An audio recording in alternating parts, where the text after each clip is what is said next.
Committee review and recommend to Council acceptance of this quarterly report as of December 31st, 2013. As you are aware, this is a standard report which provides an update on the status of our audit reports. In the first section, other monitoring and administrative assignments, status of the fraud, waste, and abuse hotline administration. I would like to present to you for any questions that you may have. Okay, thank you. So you're just asking for questions and clarifications at this point? Yes, otherwise it's a standard report. Okay, thank you. Okay, colleagues, do you have any questions or comments about what has been presented to us? Councilmember Schmidt. Yeah, just a couple questions. I notice in the report, you report on what you have done and then what is coming. And coming, there is only one audit on the schedule. I guess that's the solid waste program audit. I know that's been going on for a while, but there's no other major audit items identified for the third and fourth quarter. Right. This section on audits actually indicates only the audits that are currently in process or that have been completed during the period that the report covers. Our annual work plan, which we provided in our last reporting, a revised annual work plan that has a more comprehensive list of our audits planned for the year. So are there other audits ongoing now? Currently, we have just completed the inventory management audit, which is being presented tonight. There is the performance report, which we are wrapping up at this point and are scheduled to present on March 10th. And then there is the solid waste program audit that is currently in. We are preparing the report. We're completing field work and preparing the report. Okay. Now I noted that in the past couple of years, we've had these short audits. I forget the name that you call. The special advisory memorandum, maybe you're referring to? That with a level of effort of a week or a couple weeks on items that might be of interest. I don't see any of those listed. Is that still something that's going on? We currently do not have any that are in process. We have a couple that are being contemplated. One was actually listed on our work plan that we presented last time. And then there is an ongoing annual SAM that we do plan to perform on ethics. Yeah, I sort of like that idea of the auditor's office taking a look at the city and saying, gee, here's something that might not be worth a major audit, but is something that could alert the council to issues that are out there. So I guess I just wanted to express that I like the SAMs and hope that they can be used as an effective tool. Let's see, I also note that the last two audits that have been very interesting and filled with impacts, the contract oversight audit and the inventory management audit are both being reported to the Finance Committee. Correct. And I can see reasons for that. But I think it is important that the audit office reports also sometimes to the policy and services. I think it's important that the audit office gets to be in front of all council members over the course of a year. And I would think maybe the solid waste program audit, which is not focusing exclusively on financial issues, but really on issues of the zero waste goals, might be something that would come back to the Policy and Services Committee.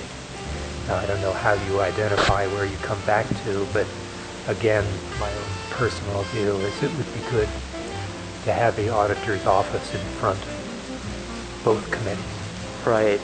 Generally, my understanding from the last city auditor is that the audits that were more concerned with issues that with the utilities of the cities would be heard by the Finance Committee, and most other audits would be heard and presented to the Policy and Services Committee.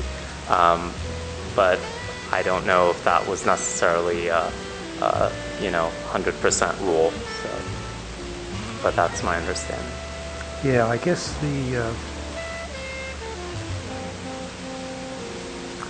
solid waste is may or may not be a utility audit, but it's a refuse fund.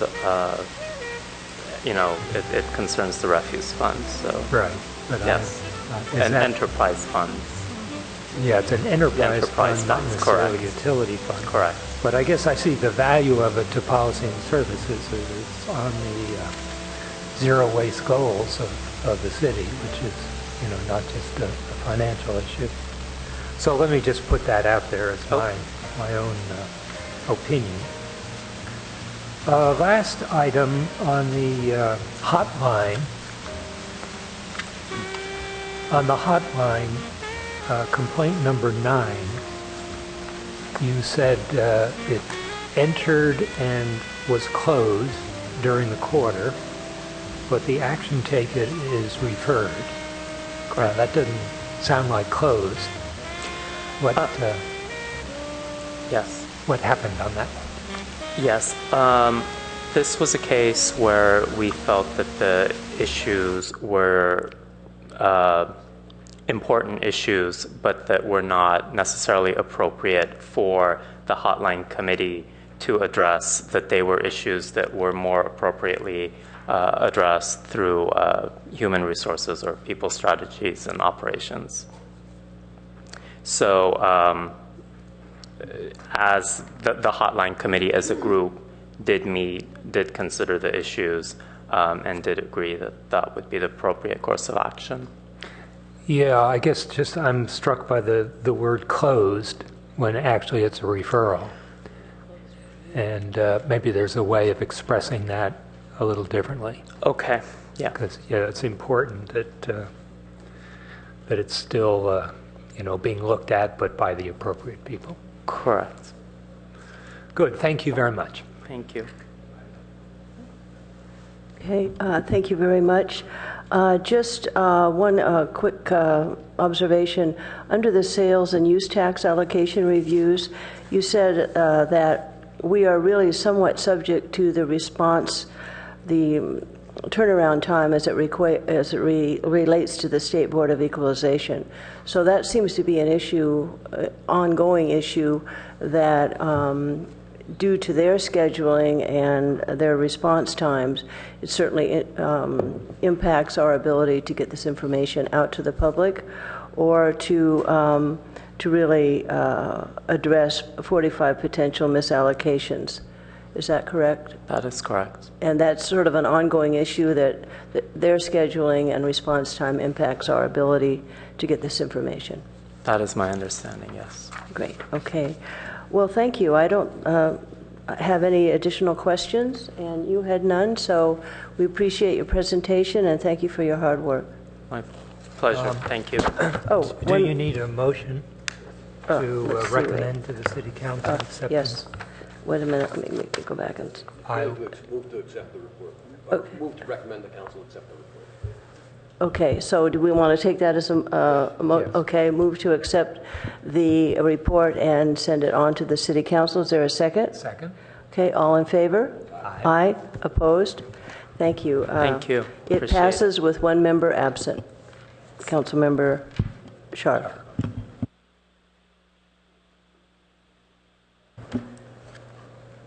Madam Chair, if you could give us just a moment to set up for the next item. Fine, thank you.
We're ready whenever you are.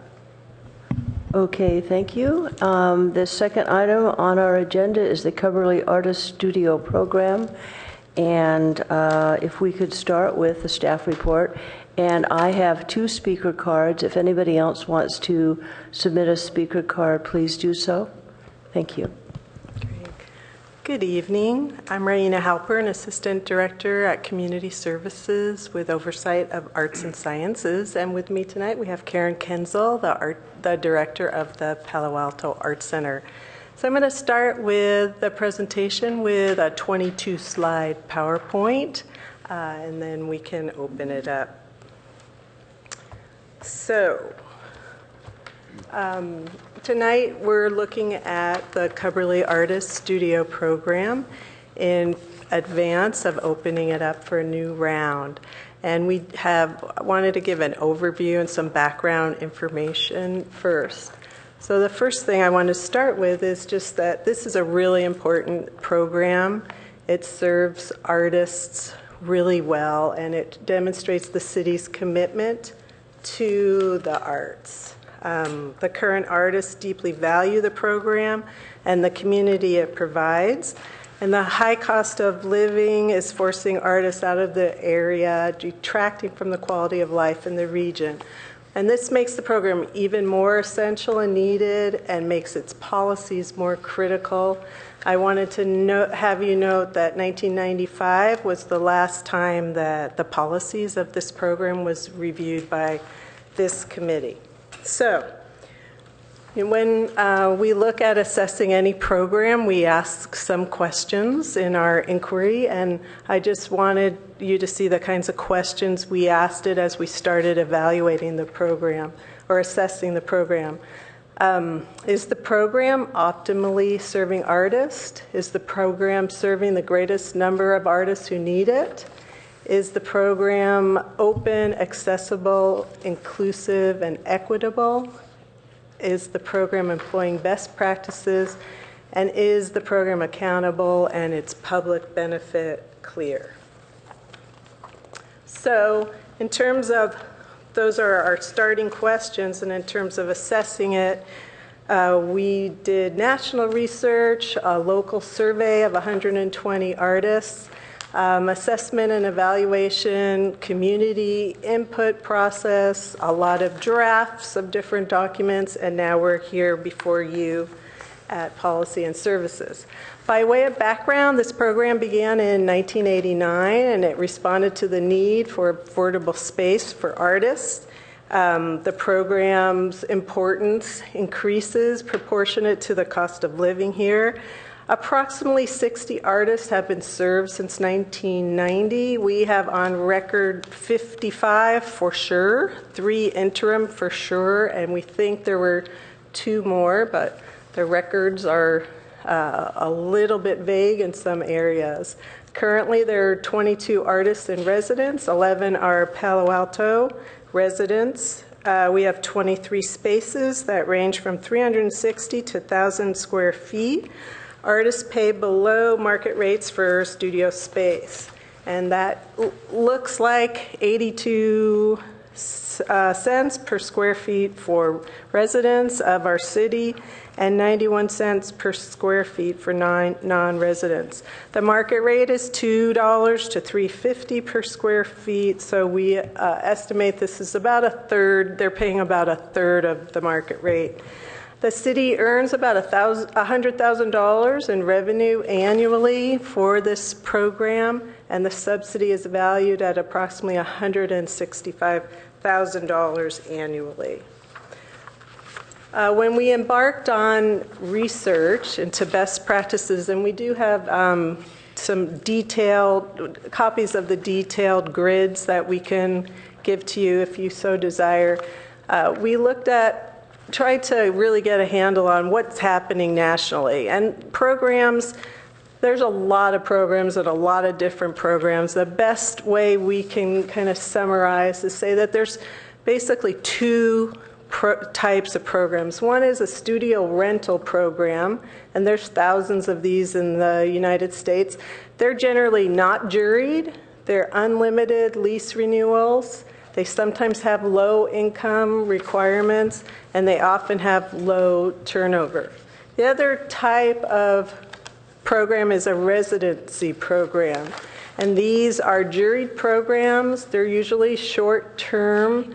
8 weeks is the average, and they range up to 2 and sometimes 3 years. Cubberley is a hybrid program, as it is juried, and it has 5-year terms. Some of the best practices we found nationally, I wanted to go through and then talk about what we have here in comparison to what we have here. So, best practices, many provide some kind of rental subsidy, and we indeed do have a rental subsidy. Many require on-site service component of about 2 to 8 hours a month. We do have a general service requirement. It's unquantified in terms of time, and it's not it's unquantified or unqualified as in terms of where it happens. Many have shared workspace and tools. We have some bifurcated studios, no shared space or tools. Most have galleries and program spaces. We do not have a dedicated exhibition space or programming space. And our artists have limited opportunities to generate revenue, as artists do have when you have galleries and program spaces. Many programs have regular open hours to the community. We have open studios 2 times a year, and we have had episodic programs. The Cubberley artists had a wonderful exhibit at the Meridian Gallery in San Francisco. There have been community exhibitions here at City Hall. There has been lecture series at Cubberley. There's not an ongoing program other than the open studios. Many residency or jury programs have term limits. We have terms, but not term limits. Okay. So I mentioned before, we also did a local survey in addition to the national research, and we reached out to 120 artists, and we found about 1/3 of them are right now looking for and interested in studio spaces. We had about half of our respondents came from Palo Alto. Others came from Menlo Park and Mountain View, Los Altos and San Jose. And then I listed there for you other cities that also responded to the survey in lesser extent. Today, the composition of the artists that we have in residence at Cubberley, we have 5 artists who've been in residence for 15 to 24 years, 6 who've been there from 10 to 14 years, 10 who've been there from 4 to 9 years, and 1 interim artist who's been there just under 2 years. In terms of our selection process, the last time we did come to Policy and Services was 1995. We do have on record contracts that started in 97, 98, and 2002. Since 2003, we can say that the program went to 3 staggered cycles with 5-year terms, and you can see there in your PowerPoint the number of applicants we had, the number of incumbents that were part of the applicant, the total number that was selected, and the number of incumbent artists who were denied. So you can see that for 03, 05, 07, and 09. And since 2003, 9 artists have left through normal attrition. So in terms of evaluating the current program, again, we feel very strongly this program is very important, very needed. The city's commitment to the arts is crucial and exemplary. These long residences are deeply valued by our current artists. Current artists have created a strong community. There are 5-year terms, and there is the expectation that you apply every 5 years. The artists donate a work to the city, which augments our public art collection, and many artists have improved their studio spaces. In addition, when we evaluate the program, we think that more artists could be served if there were term limits. The program could better reflect the public sector's values of equitability, openness, accessibility, inclusiveness. A wider range of artistic disciplines would be beneficial. Artist shared workspace would be beneficial. The name recognition in the area of the program could improve. The public value of the program would improve if the community was more engaged with the program.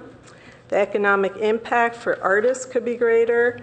There could be improved accountability and different reporting areas, and staff involvement could definitely improve in terms of program oversight, operations, and outreach.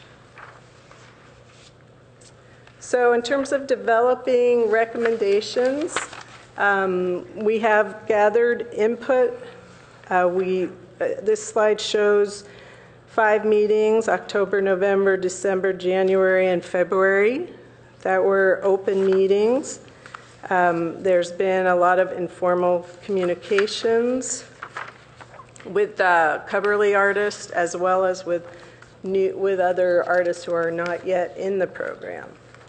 So I wanted to just review the changes that we are proposing to the program.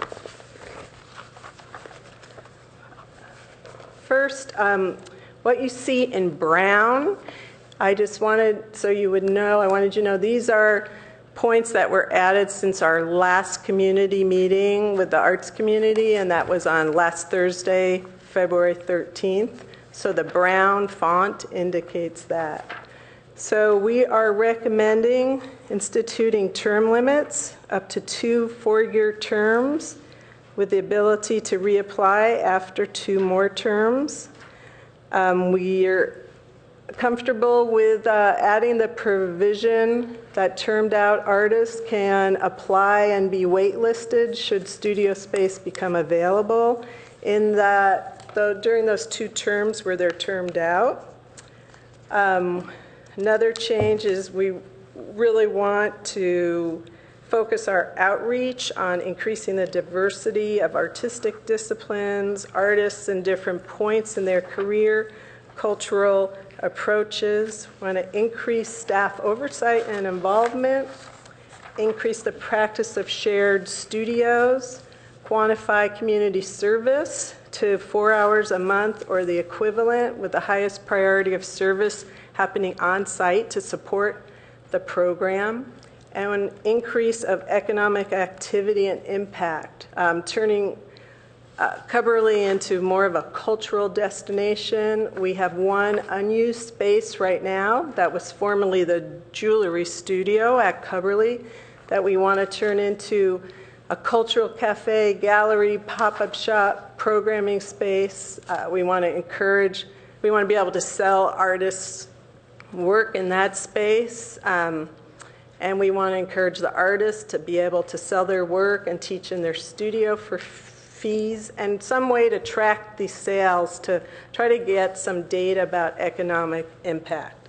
The last changes that we're proposing are updates to the mission, values, and goals. And here you can see that our draft mission statement, and again, the brown is our most recent input. So the draft mission statement is that the program supports the vitality of the arts in Palo Alto by providing city-sponsored, affordable studio space for artists, building creative community, and fostering public engagement with the arts and artists. And then we have 6 draft vision and program goals, and then I'm done. I don't have to go through them. Okay, I'm not going through them. You can look at them and we can discuss them if you have questions. Okay, thank you very much. Okay, I thought I'd start off by asking colleagues if they have clarification questions, and then I have some cards from the public, and then we'll continue our conversation and discussion on this item, which is before us today. Okay, thank you. Okay, do colleagues? Yes. Councilmember Schmidt. One clarification, a lot of nice data and nice effort went into this, so appreciate that very much. Part of it was a survey. How did you do the survey yourselves, and where did you get the list of people who participated, who becomes an artist? So we had consultant Alyssa Erickson actually did the national research and the local survey for us, and she can address that for you. Yeah, what kind of survey was it? So it was done through SurveyMonkey online, and we outreach through the Art Center's Art Alert, which, how many people are on our 8,000 members on our Art Alert, through all of our teaching faculty, through the Art Center, any sort of contacts we have with artists. Also did outreach through some of the other local galleries. There's Gallery House on California Avenue. I worked with them to get it out to their list, through the Coverly Artists. So it was a lot of word of mouth, and we collected data over a period of, I think, 3 weeks in October. And can I just add that it's not, we didn't dig deep on getting the names. So, I mean, I'd like to see a larger survey at some point. I think we could easily get it up a couple hundred more. Yeah, so it's safe to say the respondents were probably people who had some contact or level of activity with the ongoing program. I would say they have contact with the city of Palo Alto and the Art Center, but we did ask a question whether people were familiar with the Coverly Artist Studio, and I don't have the data off the top of my head, but it was a significant portion were not familiar with the program. I didn't bring it with me, but is there anything in the National Citizen Survey, which we just got, that covers art and Art Center in Palo Alto? Not that I'm aware, but I can check. Yeah. That's good to check because that is a random weighted survey and gives a sense of what Palo Alto citizens think.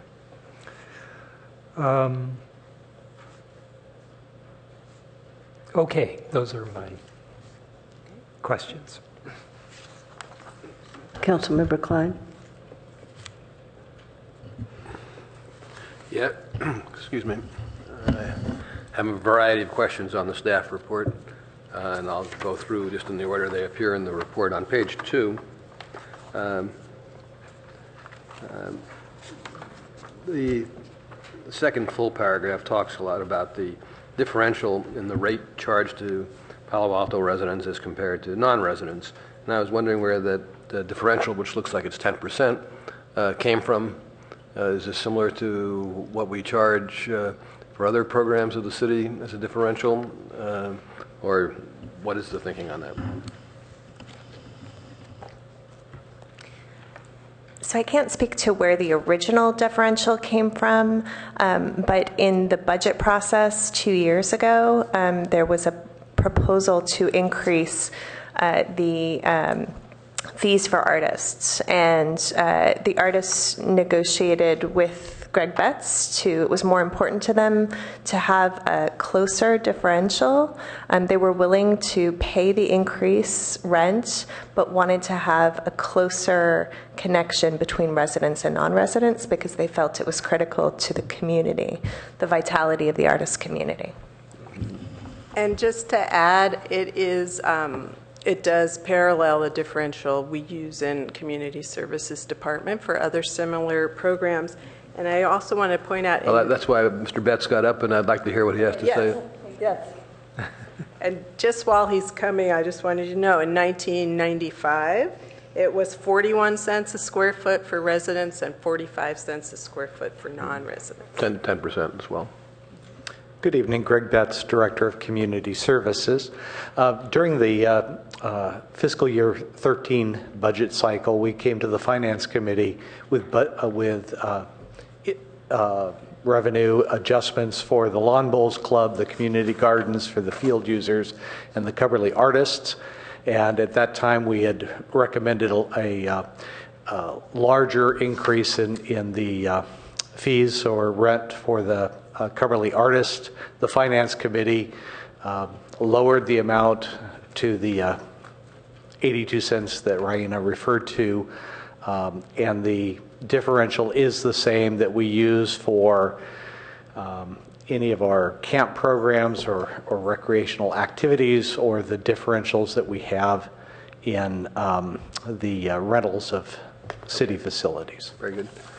The next paragraph talks about the subsidy, and as I understand the math, it does not include what the city pays for utilities.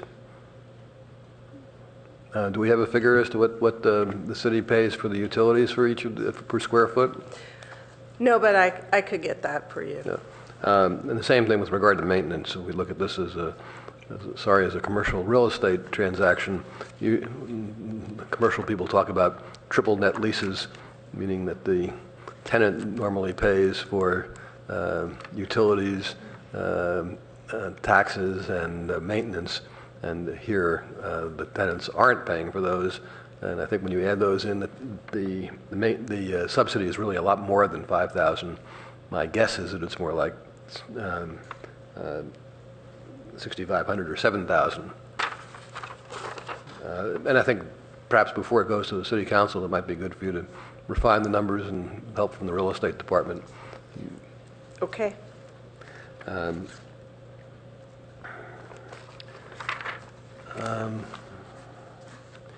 On top of page 3 of the staff report, states that in addition, artist tenants must contribute to the city without charge at least one artwork during each 5-year term.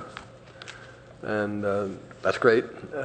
My problem is how does that one piece get selected? And I know you say that the Arts Commission has the approval, but I'm concerned that even the best of artists have a few clunkers in their collection. And how do we avoid being stuck with the clunkers? So the Public Art Commission works with the artists to identify 3 works, and the commission works with the artists to select amongst those 3 works, thinking about the overall collection and how the individual works will fit in, and the kind of long-term care of the works. That's a consideration. Well, I'm glad to hear that. I'd also suggest you put something about that in the final report so people can be assured that it is a healthy process. Also, just one other thing. The donations that we have received so far have really been valuable and added a lot to the collection. And I think the artists have been really generous in terms of what they've given us, and also we've really been interested in getting work that kind of typifies their work. So they've been really good and worked with us with a lot of goodwill. You talk, further down that page, you talk about the attendance at the studio programs, open studio programs, and you say staff would like to see the number grow from the 200 to 400 estimated attendance to some greater number. But I don't see anything there as to how are we going to do that. First of all, those numbers 200 to 400 we got from the Coverly artists, and it's kind of indicative that the staffing resources have been very minimal to this program, and I think we need to be able to get involved and actually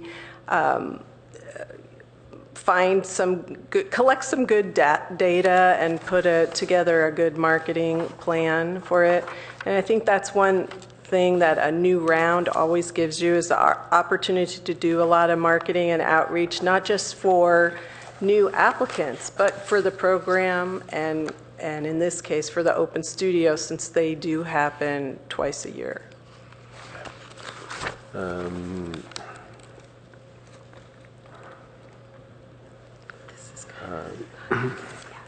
wanted to go to page 9 of the staff report.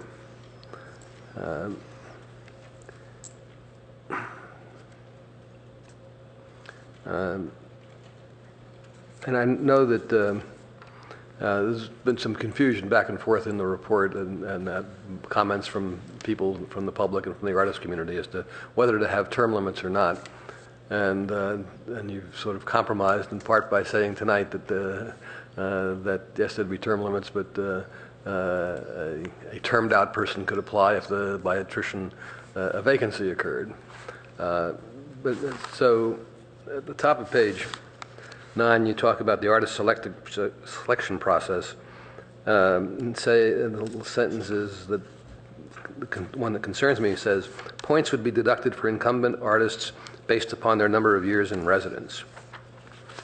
I'm assuming this would only, well, why don't you speak to that? Where would that work with term limits? So the program right now does not have term limits, right. And the staff recommendation for your consideration is the institution of term limits. So for this time and this time only, we're recommending a review process that gives points or scores for lots of things in the plus and in the minus category in consideration of the length of time some of the artists and residents now have been there. It's a way of considering that time. And the idea is to just kind of level the playing field. Well, I guess I had misunderstood. The term limits wouldn't kick in for another 8 years? Right. What was your thinking on that? Why wouldn't it kick in now or 2 years from now or something like that? Well, the idea is to do everything we can to accommodate and be generous to the current artists and their love of the program, their need of the space, while also making the program more accountable and accessible and more equitable to other artists who are also in desperate need of studio space. So this is a way to let the current artists compete fairly, and that's really the idea. Well, talk to me then about how the points would apply. I mean, let me give you my concern, which is if it's just a few points out of 100, it's meaningless. If it's 50 points out of 100, then you might as well start instituting term limits right now rather than waiting. So, and it seems to me that there's always going to be a bias in favor of the people who are there now. So your concern is to make sure there's not bias? Well, I'm just concerned how you. I'm not sure what you're suggesting really works. So I want to hear more about it so that you can tell me that it does. Okay.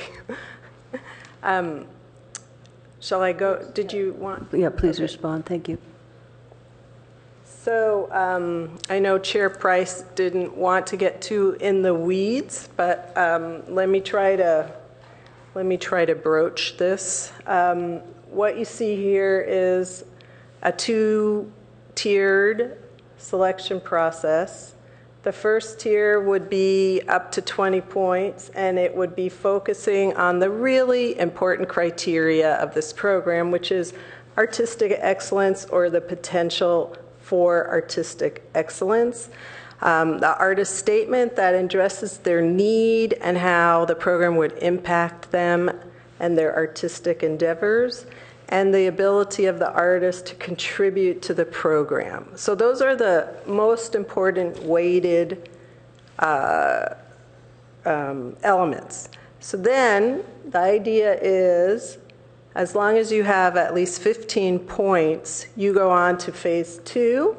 And in phase 2, and which is also the final phase, you can get a maximum of 30 points. And in this section, you are rated with a smaller number of points for the following items: the overall strength of the application in terms of its ability to meet the program's mission, goals, and vision, the clarity and quality of the application, the artist's commitment to community service, and their, what talents and skills they bring to the community service aspect of the program.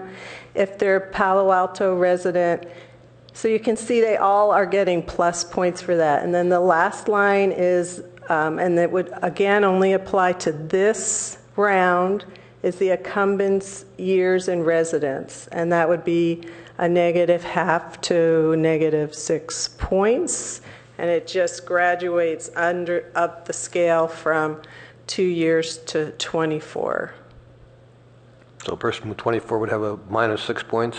Yes, and they could still, so if, artist gets 20 points in the first round and they come in and they're at 30 points, -6, they're at 24 points, and we're expecting to be able, depending on the size of the pool, the score between 20 and 30 is the score that would be either recommended for residents or highly recommended for residents, depending on the number of the pool.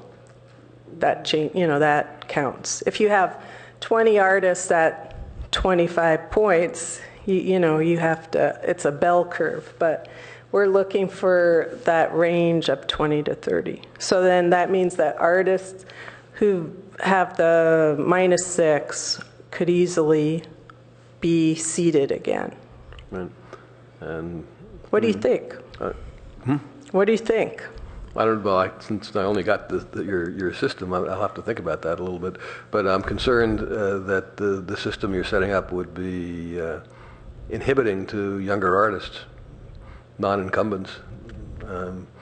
I worry whether they would feel that there's enough possibility there that they could win to spend the time applying.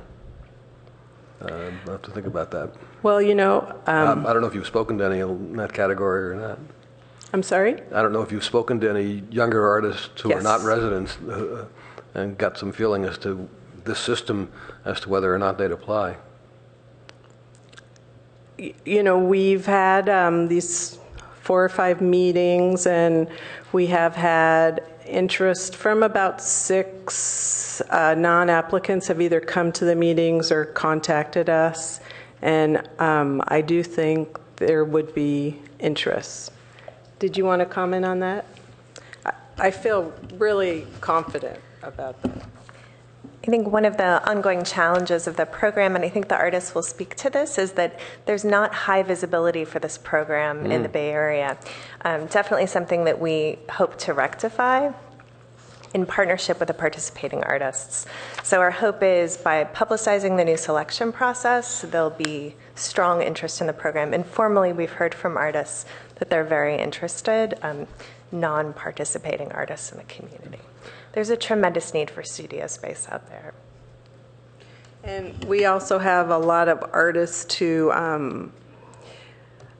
go to San Francisco or San Jose for studio space that live in the peninsula that would be interested in this. And in a lot of different culturally specific communities, a lot of different disciplines, et cetera.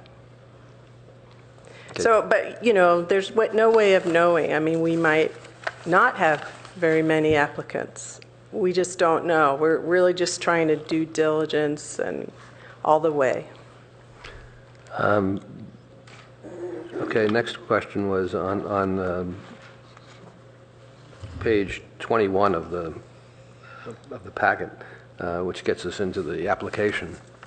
You have a paragraph there that talks about the panel of art professionals, etc. Points will be added or subtracted.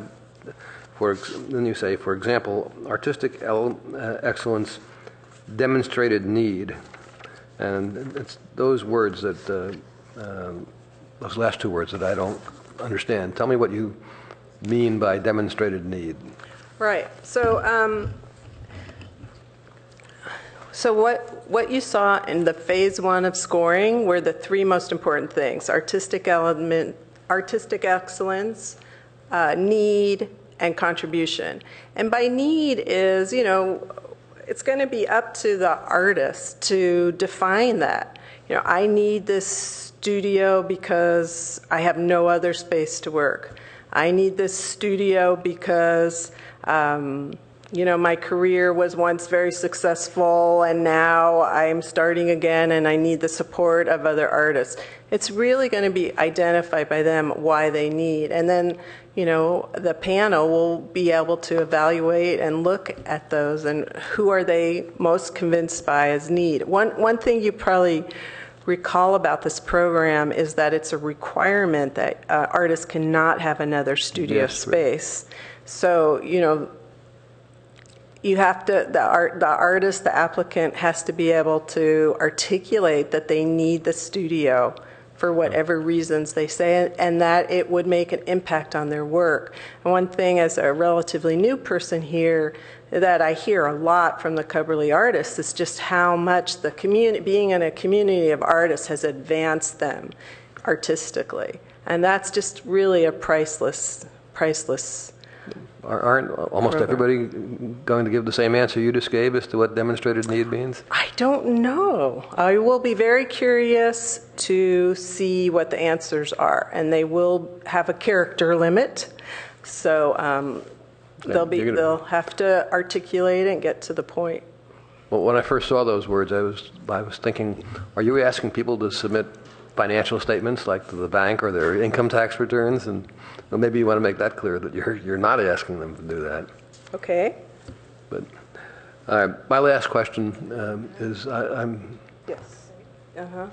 I want to be absolutely clear as to what you're suggesting with regard to term limits. So let me pose a hypothetical incumbent who's there now, and he or she applies again under your system and is chosen to have another term, which would be 4 years, and that person would have to apply again 4 years from now. Yes, sir.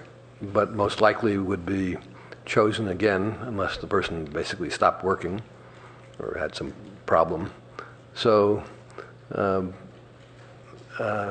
for people who are the incumbents, pretty good likelihood that they'd be able to stay for another 8 years? It's complete conjecture because we have no idea how many people will apply. So there's no way for us to know. I understand but that. I hope that there will be some that will be successful in staying on. I think it would be good for the program and the continuity. But we have no way of knowing. Okay, thank you. Okay, thank you very much. Appreciate your comments and the questions of my colleagues. A couple questions about the best practices that were cited. Should we assume that the criteria that you've developed reflect sort of the range of best practices for similar programs to this one? I mean, this isn't a residency, work-live program, for example, but could you explain, how the criteria, how comparable are the criteria that you're proposing to other programs? Did you consciously try to make that linkage?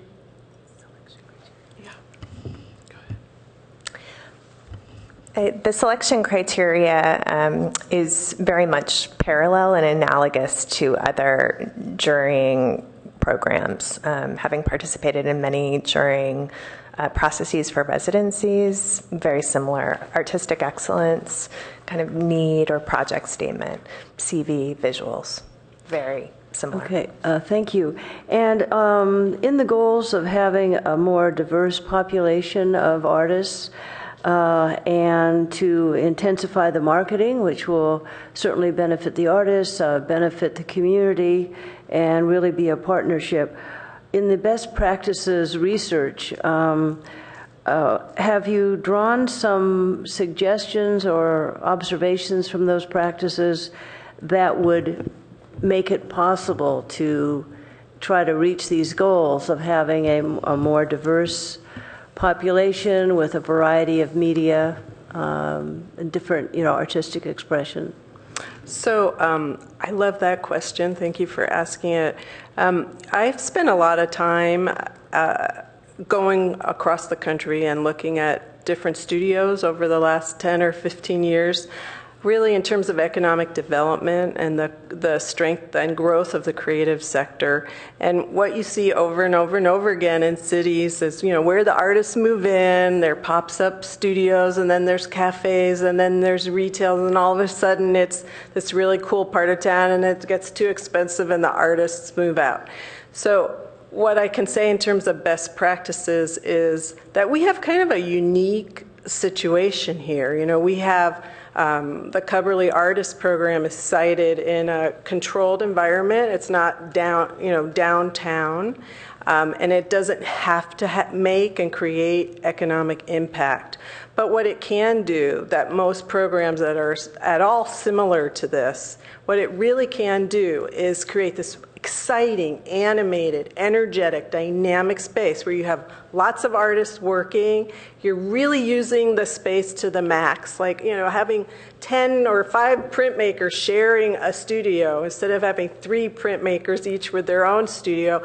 Not only do you make more efficient use of space, but you have conversation, you have the furthering of the artist's work, you have public programs, you have community engagement. One thing that we all are excited about is our pending grant proposal to the National Endowment for the Arts for the Our Town Creative Placemaking Grant. And if we get it, knock on wood, we'll be able to really animate the space by creating a year, 12 months, of art crawls, monthly art crawls, having temporary public artwork, one of which would be mural program with PAUSD schools, and just having technical assistance programs for the artists and the other cultural groups and nonprofit groups that are located at Cubberley, just really making it into an exciting cultural destination. And when you have that happen, you really do start having economic impact. And it just becomes more possible to be an artist and live in such an expensive place if you can really get that economic machine going. And so that is something that we're really excited about trying to make that happen. Thank you. Thank you. So one of my questions, and you've touched on it, was by the proposal that you've made before us here, do you anticipate it will be able to make it possible to better position yourself for other funding and other support vis-a-vis like National Endowment for the Arts? And I think you've certainly enthusiastically said that you're hopeful for that, and because I know many other programs like this, not that many are affiliated with local government. Some are. I worked at the torpedo factory in public archaeology, for example, 40 years ago. But what you're suggesting is that with this sort of revitalized approach, there may be a way to really actively market this effort and to really intensify the creative community that's already there. I do think we need to continually recognize how important that is. Now, the last question I had, 2 questions quickly.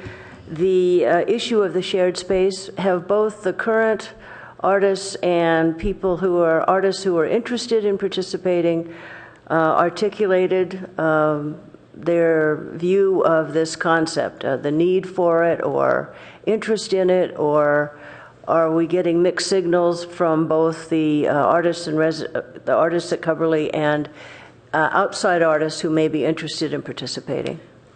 So far, everything I have heard, either in our meetings or through emails or one-on-one meetings, is really positive about more shared space, that this is something that a lot of the artists and residents now have been interested in for a long time as well. And we're not just talking about bifurcating space, because we have quite a few studios that have been divided into and have a wall there. We're really talking about more of a laboratory studio where you have, 5 digital media artists working in one space, or like I said, printmakers, public artists, installation artists, social practice artists. I think this is something that people are excited about both in the program now and in the community who are looking at applying to the program. Did you want to add to that? Yes, in general, we've heard very positive comments. I think there have been, from some of the Coverly artists, questions about logistics, which staff can sort out as we move through the process, but we've heard a lot of positive comments about shared space. Thank you. And as much as I agree with all the comments about economic vitality, cultural presence, and what that means, it's all true. But then we're kind of a little surrealistic here in Palo Alto in terms of, well, there's several issues, but one being the issue of land value, rental costs, even what the market is able to bear, both artistic, the artists themselves and non-artists, and what that really means in terms of opportunities. Could you give me one sentence regarding the composition of the panel? If you're really trying to have a more diverse and different types of artistic approaches. Just a couple sentences about what you think, how that would be composed, not super detailed, but how would you get a mixture of individuals that could serve in this capacity? So I think it's really important to have very high-level jurists serve.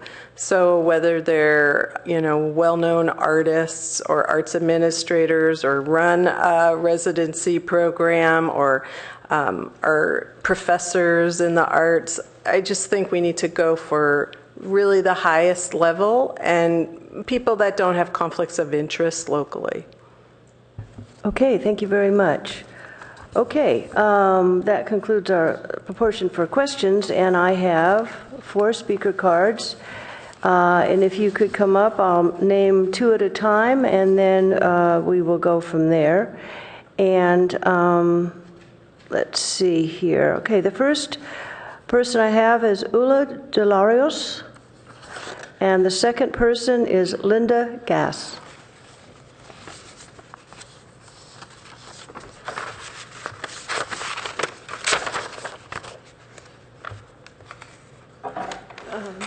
This is close enough? Yes.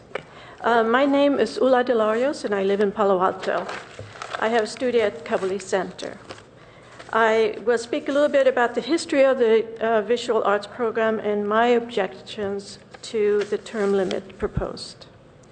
Could you bend the microphone down just a little down? Can you hear me better now? Thank you. Thank you. I was selected for a studio in 1994. I have known many of the former artists and have calculated that the average stay for an artist at Coverly is about 8 years.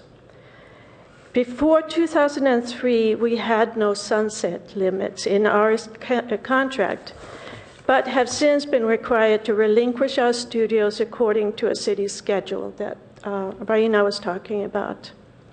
Encouraged to reapply at that time, 5 of us were reselected to have a studio. We were not grandfathered in. We were judged against the other applicants and found to be equal or superior to them. Since 2003, 31 new artists, or 3 per year, have been selected to enter the program. 8 or 10 more would have if the selection process had continued after 2009. It would stop in 2011 and 2013. The present system achieves the goals of both evaluating the Coverly artists against the applicants from the community on an ongoing basis and provide available studios for qualified applicants. My objections to the proposed proposal to limit the number of rental periods are twofold. First, the rule change is redundant because the program has already been shown to limit the average rental period to 8 years or less. Second, a strong program is built on the excellence of its members. We Coverly artists show our new work in galleries and museums around the world. We publish in international books and magazines, and most of us have graduate degrees in fine art. All of us know that we need to reapply every 5 years, and that we will be evaluated against the other applicants. If we do not measure up, we leave, and a stronger applicant will take the space. To limit the number of times an artist can apply will not guarantee a stronger program. It will likely dilute it. Thank you very much. Thank you. And the next speaker, please.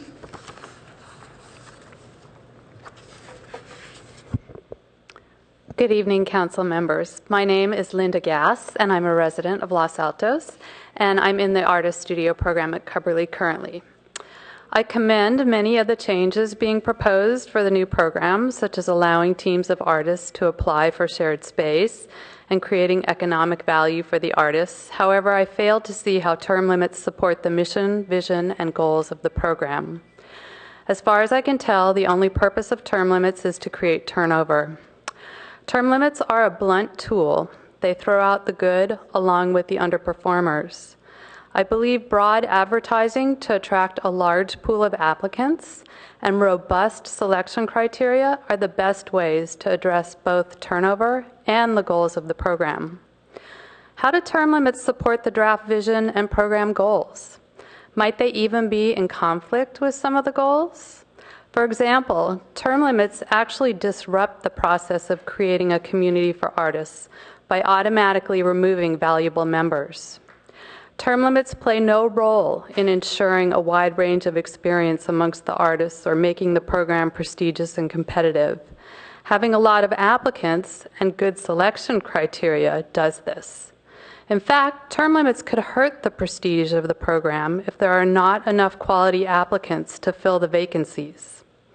As for equitability, accessibility, and inclusiveness, again, letting artists know that this program exists and having a fair selection process will address this. Term limits indiscriminately remove artists who may be valuable mentors to emerging artists or who are creating groundbreaking work or who generously serve the community. Is this really what we want? I can appreciate the feedback staff has received that it's hard for new artists to get a studio because I waited 8 years for this studio.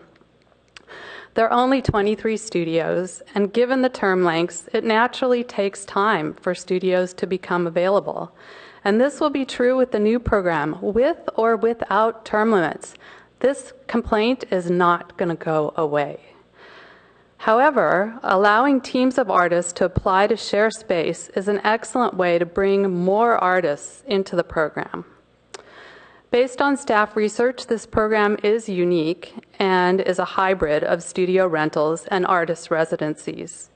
With due respect to the best practices of both models, I believe the mission, vision, and goals of this program can be achieved equitably through broad advertising and clear selection criteria, and that term limits aren't necessary. In closing, I want to express my gratitude to the community of Palo Alto for the opportunity to be in this studio program. It's had a profound impact on my artistic development over the past 6 years, and it's been a pleasure for me to engage with the Palo Alto community. And I thank you all for your public service and for your thoughtful consideration of these changes.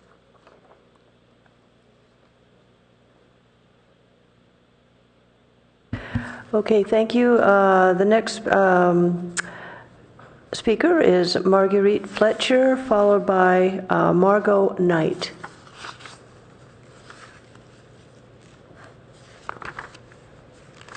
Good evening. I'm Marguerite Fletcher, and I'm not with the original group in the beginning of the Cubberley Artist Program. I think I came in on the second or third. I've been here almost 20 years and seen a lot of crises around the artist program, and been in this chamber a number of times expressing my gratitude for the really substantial support that I've been able to have being in this program this long.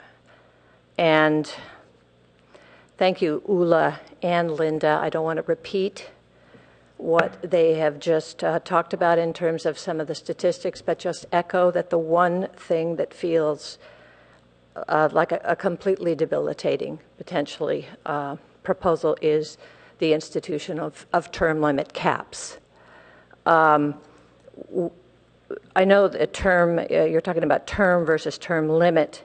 We have always, during these years, experienced ourselves as in this residency with term limits, very real term limits, and those of you on the council may not be aware of just how vulnerable most artists' lives are, whether they're starting out or later in our careers, to have a professional juried panel judging you blindly on the excellence of your work and on your presentations. And Councilman Klein, I do want to argue very strongly that there is not a gravitational likelihood that artists in residence will be automatically given an advantage in a juried process. There have been years when almost the entire group of artists who've been up for jurying have been juried out. And we all know this, and we live in this residency with that kind of vulnerability. So I just echo what both the previous artists have said, that the continuity and the stability and the vitality and the diversity. There's a sentence in here in terms of the goal of both increasing diversity and creating diversity. This program has artists from an astonishing number of cultures at an amazing diversity of stages of career. The hallmark of the program and the community at this point is the rich and hardworking and generous and dedicated work, and it's hard work. I don't think any of us have ceased being a struggling artist, have ceased struggling with the difficulty of being able to afford even the, we know we're lucky to have a discounted rent for our studios. It doesn't make them easily affordable. But the richness and vitality of the community will be weakened by automatic term limits. And with the statistics of the regular attrition and through jurying, that opens up spaces on an average of 2 to 3 a year. That would mean in a 4-year period, you're talking about a dozen spaces available. Now in the current situation, to have the punitive points for those in residence feels, I'm not feeling sort of grateful and positive right now. It feels sort of hurtful and debilitating, because I don't think that this is actually a fair treatment of the artists who've been there over the years.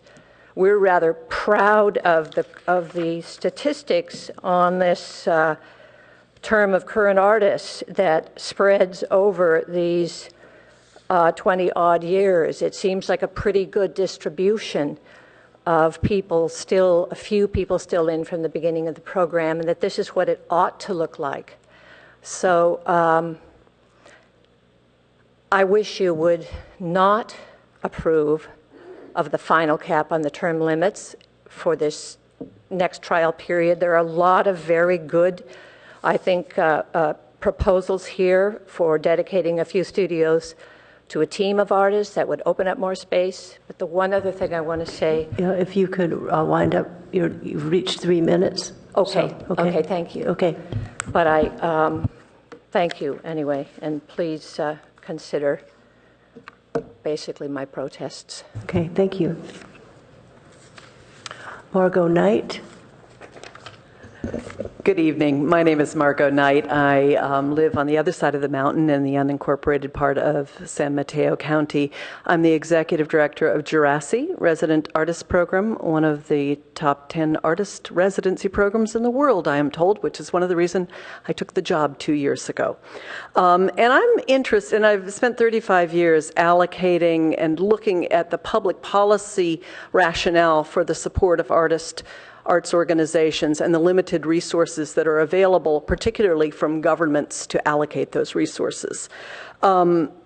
First of all, kudos to the program. You are unique. There are very few, and you mentioned the Torpedo Factory, with which I'm pretty familiar, where cities are actively managing this resource. Very often, cities will give a little assistance or a little annoyance and set groups of artists on their own with not enough resources to fully fulfill a long-term vision for an active artist presence in a community, so I commend you for that. But public investment, for me, always is about access. And so I see this, as an outsider, as a program where artists are partners with the city to create a more vibrant community. Artists are not the key beneficiaries. They're secondary beneficiaries to a larger public policy to support a vibrant community that reveres creativity as expressed by the artist in your midst, among your taxpayers, and outside of the community. So I look at a program like this and I say, how is access to the public best handled? I love that the changes in this program are going to quantify the community access. I like that the proposal for changes raises the public profile, because I agree that you need more robust marketing. I think it could be a national model with better, more stronger management. You clearly have the artistic talent in the community to create this space for yourselves, but it still is a scarce resource. It's very good to have a variety of artists, career stages, ethnic groups, art forms, and different forms of aesthetics critical to this being robust. And I say this somewhat reluctantly because I did hear the artists who are sitting behind me. I don't think an 8-year mandate is unreasonable. If you put dollars to what that subsidy equates to as an individual getting that benefit, that's a fairly significant investment into one person, a dollar amount. And the degree to which you can spread that, to me, opens it up to the possibility for more artists to participate if the goal of the program, from your public policy perspective, is a more vibrant community that engages with the arts. It occurred to me that perhaps a solution is a fallow period, where everybody knows in advance that 8 years is the limit, but then you are not allowed to reapply for a 4-year period. That might be something. Having a cap, I do think, prevents a little bit of politicization of the process. I have seen those kinds of incumbency tendencies take hold in even the best paneled situations. And everybody will know in advance. Thank you. If you could just complete your statement. Thank you. It's been 3 minutes. Absolutely. I think saying yes to the changes is saying yes to a terrifically vibrant program. And I hope that you make wise decisions in the best interest of what your goals for the program will be. Okay, thank you very much. Excuse me? Yes, go ahead. Councilmember Klein. Yes. Thank you for testifying. I've had the privilege of being out at your facility twice. Had great days both times I was out there. Marvelous facility. Thank you. And very interesting work scattered throughout the seemingly hundreds of acres. I know it's not quite that big. It is 583. 580? Yeah. Whatever. Could you tell us what your process is for selection and how many artists do you have in residence and how long are they allowed to stay? Yes. We had 900 applications for 2014 from around the world.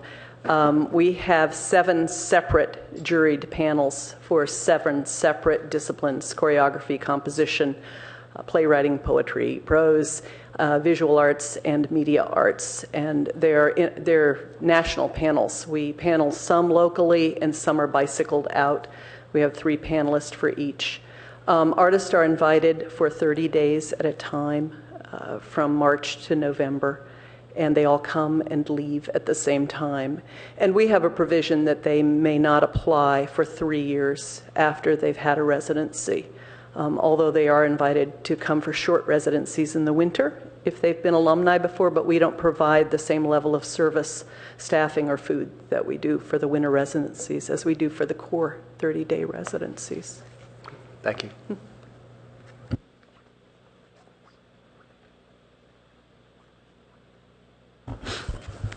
Colleagues, do you have additional comments or about? Is that all from the public?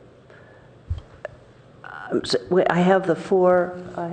That cards here. Is that what you're asking? Yeah. Are we done with the public? Yes, I only had 4 cards. Are there no other speakers that like to participate? Okay, thank you. Did the staff want to respond to any comments that have been made or additional clarifications?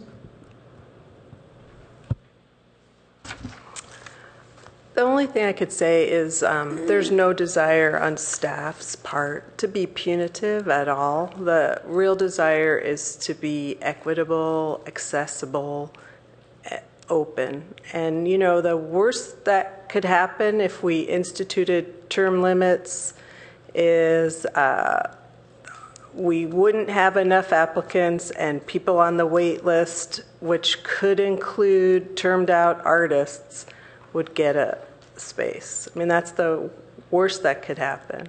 But it's just, we feel really strongly that we need to do diligence and make sure we're serving the artists in need. And we just really have not pursued any accountability on that level because there's been so little outreach of the program, and the program's been, you know, just a little bit more on the closed side than the open side. And so this is no desire at all to be punitive. We really like the artists. We believe in them and their work. We just want to really spread the wealth of this program because we have scarce resources, not just at the city, but in the peninsula for artists. And that's the only motivation here, is to really be equitable, because that's, you know, our strong value in the public sector. Okay, thank you. Would you like, yes, Councilmember Schmidt. Let's see, one qualification up front. The artist studios in Cubberley, we are currently negotiating with the school district about the future of Cubberley. And I think a lot of the studios are in rental space. So there is some qualification, I guess, to the commitment we can make to the future. There's some variance in that. And I think that should be mentioned and taken into account. Now, part of what you mentioned is to create a public space in this artist studio. It would be nice if we had a map of a Cubberley layout. And I guess a number of times you've been talking about the jewelry center, transforming it into something else. I assume that is at the site, contiguous to the rental units? Yes. Okay, I think one of the issues here... We're trying to find you the map. Okay, that would be good. But yes. One of the critical issues is the visibility in the community. Community is giving a subsidy to the Art Center, and you talk the importance of having an artistic community integrated with the community. And my feeling is that right now the Art Center at Cubberley is isolated from the community. I know once a year there's a public open house. Twice. But as you mentioned, maybe they get 200 people, but you're not even sure of the numbers who come. I know as a resident of Palo Alto, it is hard to find out about it, be aware of it, know what's going on. If there is great art going on there, I'm not sure the community gets a chance to see the benefits of that. So I see it critical that you do something to open a gallery, sell some paintings, have people be able to go by on a Saturday or a Sunday and actually see what's going on. I would think that would be critical to your moving ahead with this. Yes, sir. So that's one thing I would stress. Oh, you have a... We should mention that this is actually on the website that the Coverly artist created, and this is a Coverly artist created map. But here at the very top, this is F7, which is the former jewelry studio. Can you tell me where Middlefield Road is? Yes. So further down, yes. Awesome. Yay. There is Middlefield, and there are the artist studio wings. Okay. So Middlefield would be here. See, average residents of Palo Alto, like me, should be able to identify where that is and what's going on there. And so having a public place, whether it's a cafe or a gallery or a store where you can buy and see, would help integrate this into the community. So I see that as a critical piece. Now, I guess we get to the controversial issue of term limits. I think there is a very strong power in incumbency. And being an artist there gives you a leg up in a competition. You know the players, you know the rules, you know what people respond to. Even the panel is familiar with what is going on. So I think the power of an incumbent to be able to, come out on top in a competition is probably strong.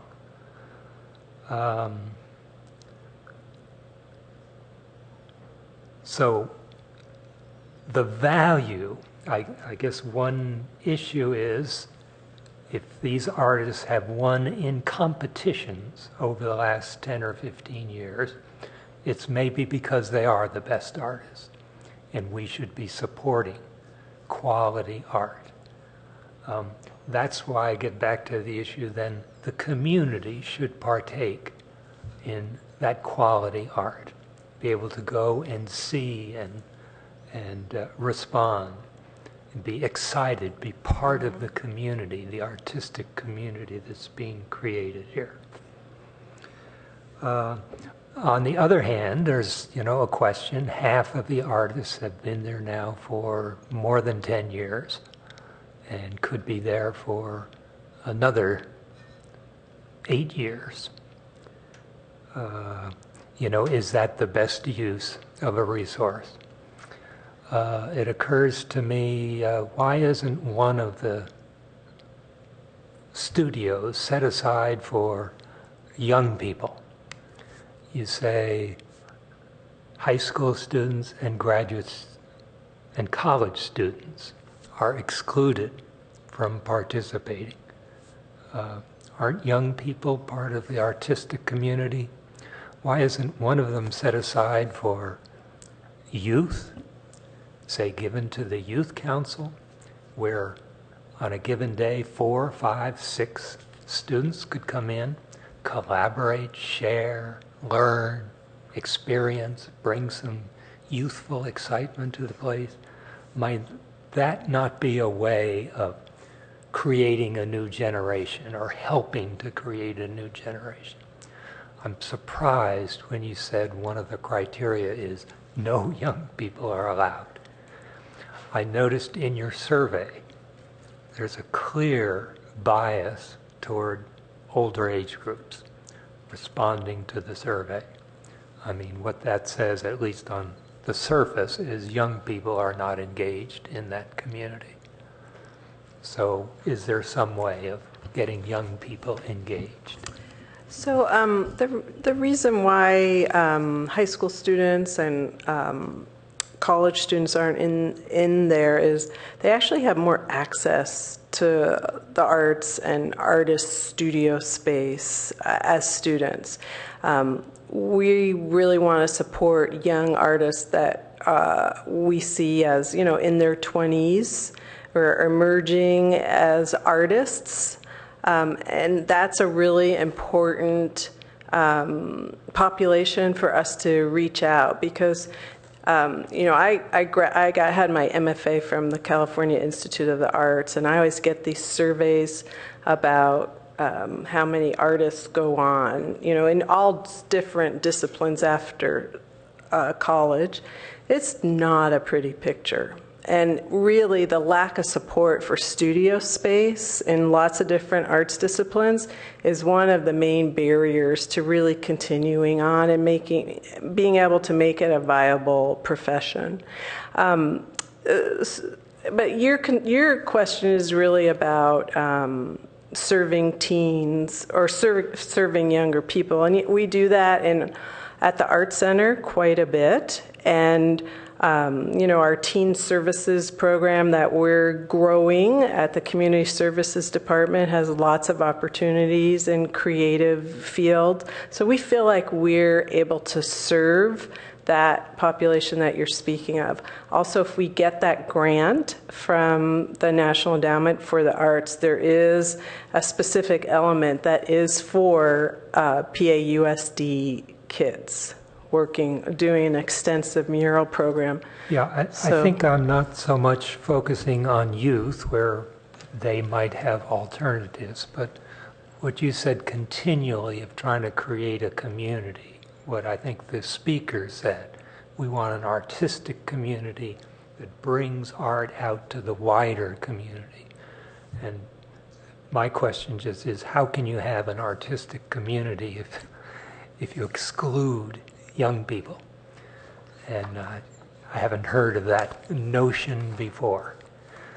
But again, I think the substitute, if you don't want young people there, again, the substitute is you got to bring the community in and let them know that there is art going on there, and they have a chance to see it.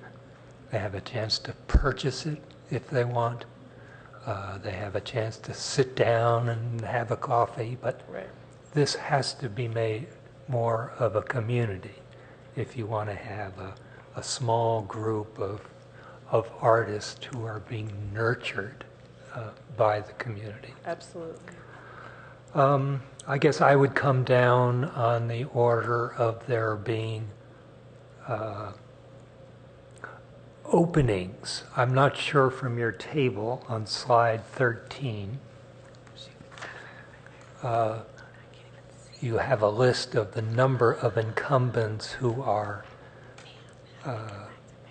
applying for each of the thing, and I know it doesn't say how many of the incumbents were accepted. But I do know that half of the current artists there have been there for over 10 years, so incumbency rates are high.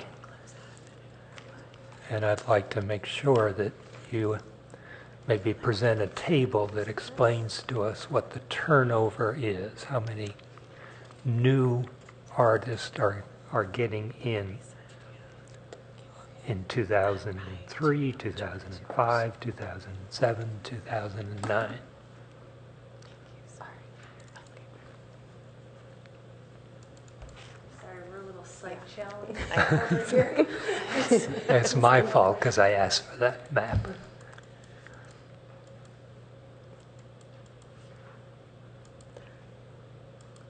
Oops, this is, where's this?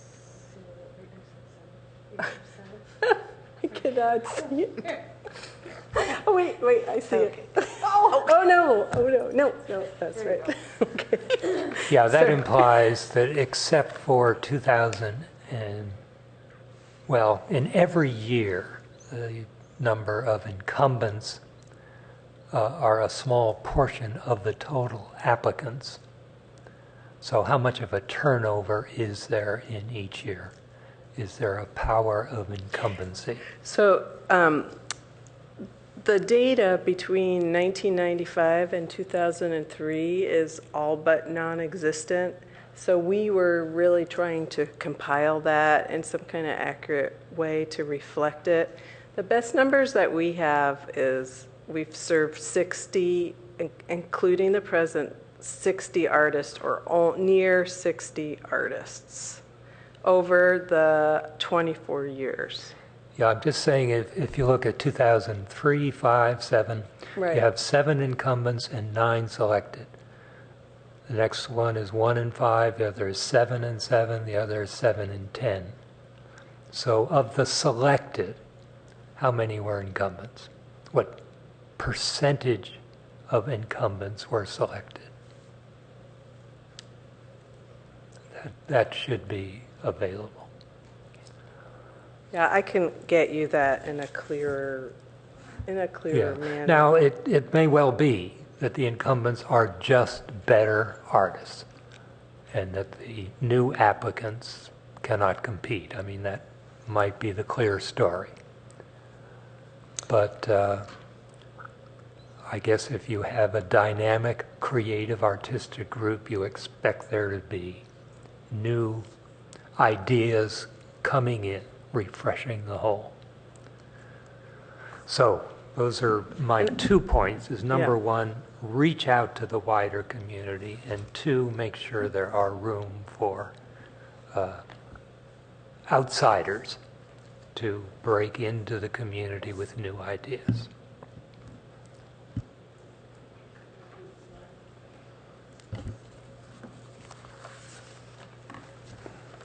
Well, let me start by saying that I'm glad we have the artist studios at Cubberley.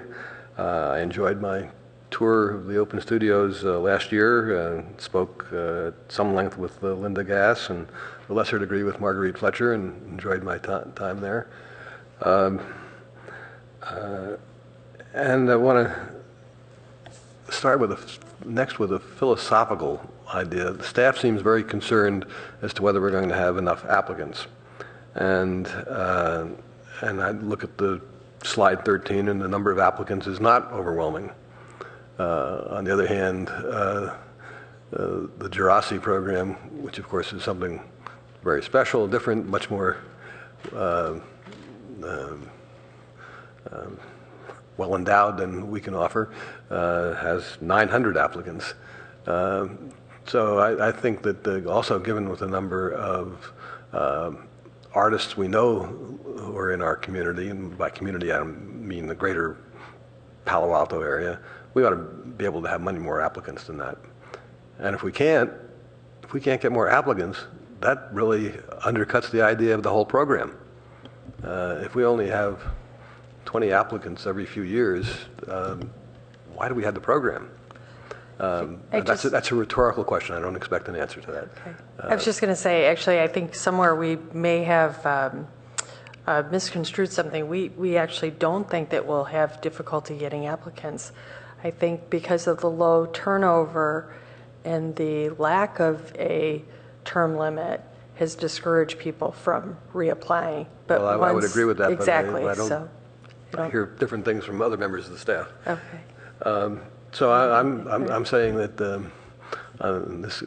agreeing with Councilmember Schmidt to this degree, that we need to do a better job of publicity, and if we do a good job of publicity, we should get a lot more applicants, and if we don't, then we need to re-examine why we're in the program, because we don't run programs for just a handful of people. It doesn't in lots of other areas of the city. So, I mean, to go to the extreme, if we only had one applicant for the program, I think everybody would say, you don't do the program. So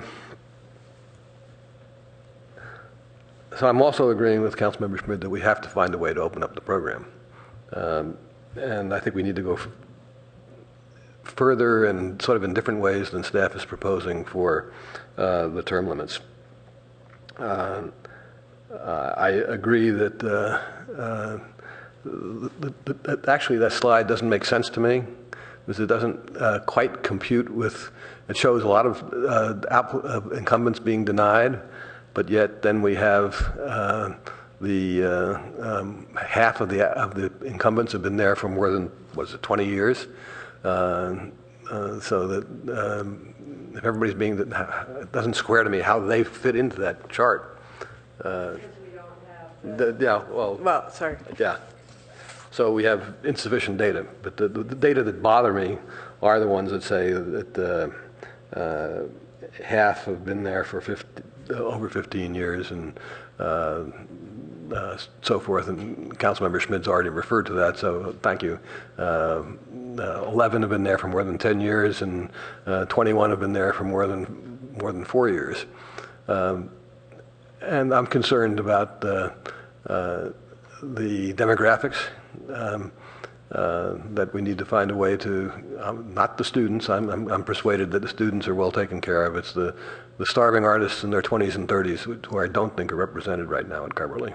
And that gets me to another point as to whether we have really been using the right criteria. There were many references tonight to the jury for determining who is the best qualified artist, as I understand it. It seems to me that at least to some of the spaces, half the spaces, I don't know, some number like that, we ought to be looking for the most promising, not necessarily the person who is best, which that may very well be an older person, but how else do we bring along the younger people if they're not exposed to older artists and we don't give them a leg up? So I'm really concerned that we find a system that's more welcoming to artists who are not as well established right now, and that doesn't necessarily mean they have to be in their 20s. They could be in their 40s and 50s as well. But I'm concerned. The city is offering a benefit, and I think we do have to use it over a wider group of people than we are right now. And on the other hand, I am concerned that we not have a wholesale turnover. So I tried sketching out here some other alternatives, and I don't think that's a good idea to do it on the fly tonight. So I will suggest that we refer this back to staff, move to continue with instructions to come back with a different system using term limits that gives assurance that there will be vacancies for less established artists, and that there'll be a process where the incumbents right now are not, how should I put it, phased out over the next 2 to 4 years rather than having a crack at being there for 8 additional years. Can I just... Wait, sorry. I may or may not have a second. Okay.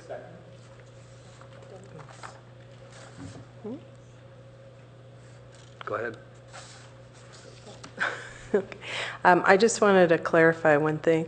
So we did over these last few months, we did sit around with scenarios of saying, could we have one studio for emerging artists, another studio for creative entrepreneurs who are really interested in getting unique products to the marketplace, another one for installation and public artists. And the problem with that scenario is you really don't know who the pool is. So that's why what we were looking at is artistic excellence or the potential for artistic excellence. And that's where the scrappy, young, emerging artist really gets considered. And the other criteria that we're really looking at is, okay, what is your stated need as an artist? What do you have to contribute to this program and to this community? And then the other things of how do you fit into the overall program goals, vision, and mission? And that's where we get at all the diversity and all the different artistic disciplines to really assure there's that plurality of representation.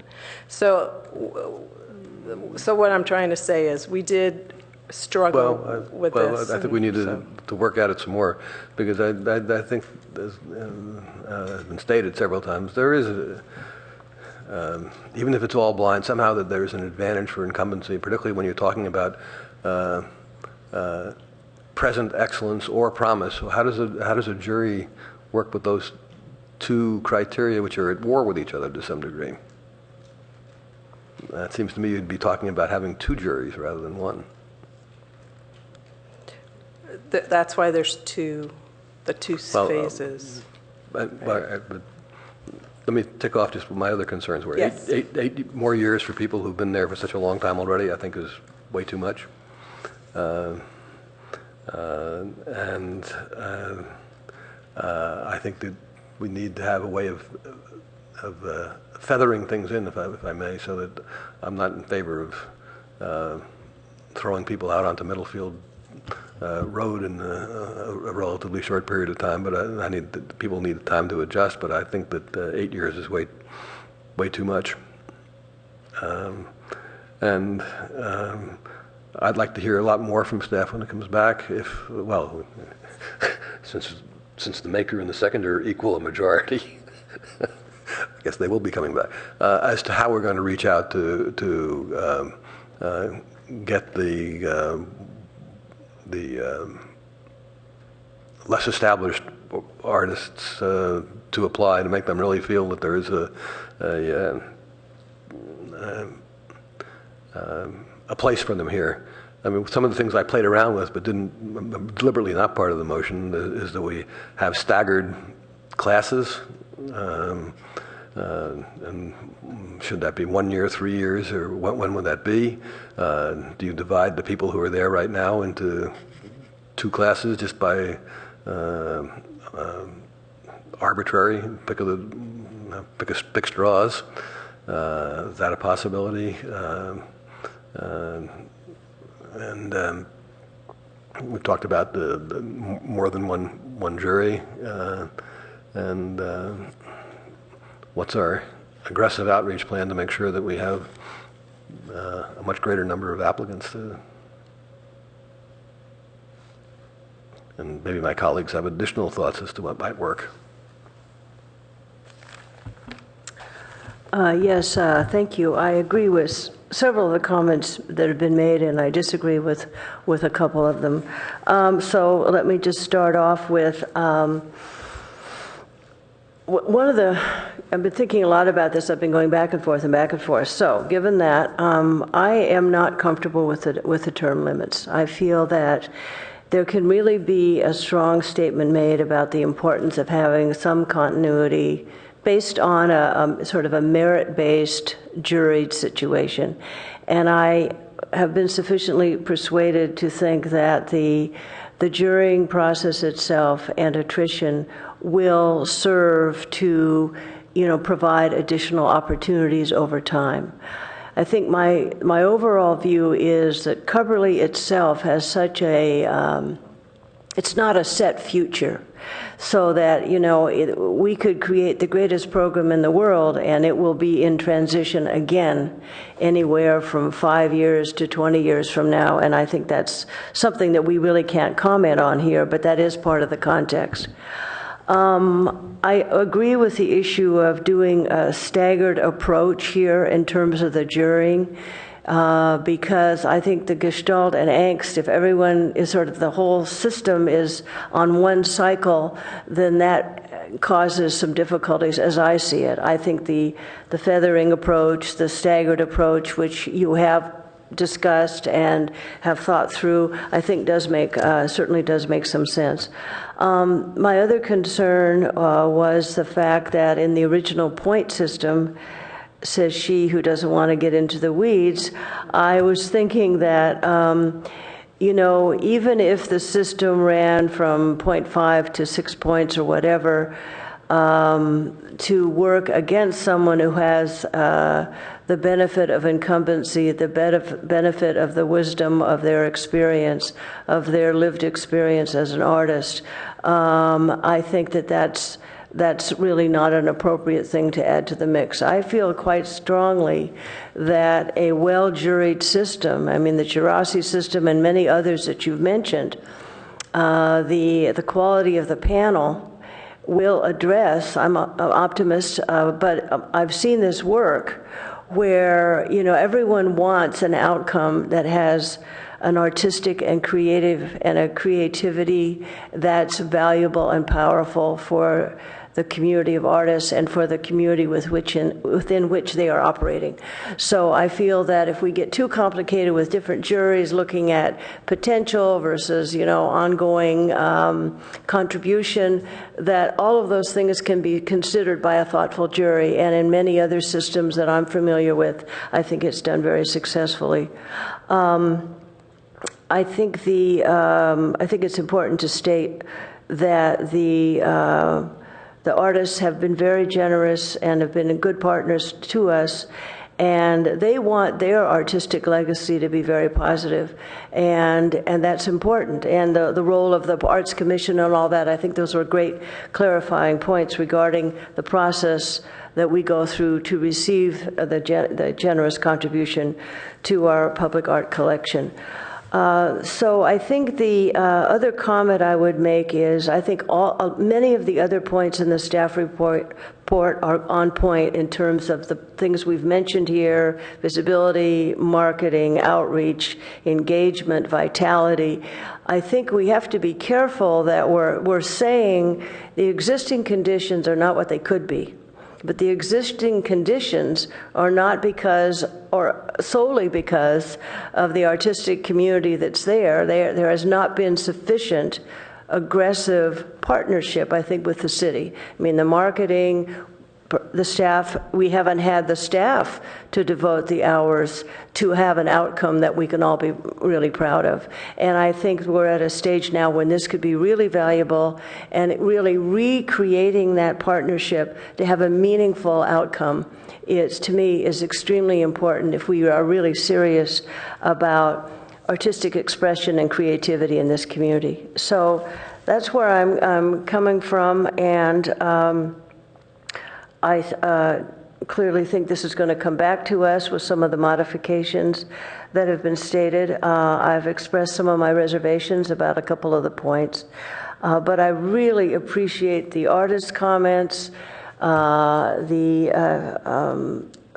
Margot Knight coming to here from Gerasi to participate, and the staff's very, very hard work and impressive knowledge, as well as the consultants' work. I think it's been really noteworthy, and I'm very hopeful that this will be resolved in a way that really results in something that we're even more proud of than we are already. And I think we are very grateful for all of the activity and artistic work that's happened, and I think the comments and suggestions made by the community as well as the staff are great. So we're not in a position to say when we'd like to see that back, but I think these issues have been ongoing, extended for a long time. So I'll say, personally, I'd like to see it come back as soon as is feasible, addressing some of the concerns that I and my colleagues have made. And I look forward to seeing it again. But this, in order for us to make progress, we've got to get through this phase and then really have some even more exciting results. So thank you, everyone. Councilmember Klein. I didn't see who was first. Follow, so Councilmember Schmidt. I would suggest we include in our motion that this be returned to us by our April meeting. Reasonable? Yes. Okay. That's a modification to the original proposal. Is that okay is that reasonable to staff? Great. Okay. Councilmember Schmidt. Yeah, just to speak to my second, I don't think we need to mandate that there be a certain turnover coming up, but I think it is important that we have at least an interim period. Maybe the first renewal will be for 3 years rather than 5 years. I did notice the staff seemed to have dealt with this issue too. They went from 5 years, they then suggested 3 years, and by the end of the report they were back up to 4 years. So I think they have gone through some of this same scratching their head as well. So maybe there's a 3-year period you come back with, maybe it's not mandated that there be a certain turnover, but maybe in the criteria of selection or the jury panel, the way it's set up, you might give a sense for getting a more diverse, dynamic group involved. And I do want to emphasize that when you come back, I think a statement about that new center of welcoming the public to what's going on there and giving them a flavor of the quality of work that is being done there would be very important to get community support. So thank you very much for your... So we should vote on the motion before us? Aye. Aye.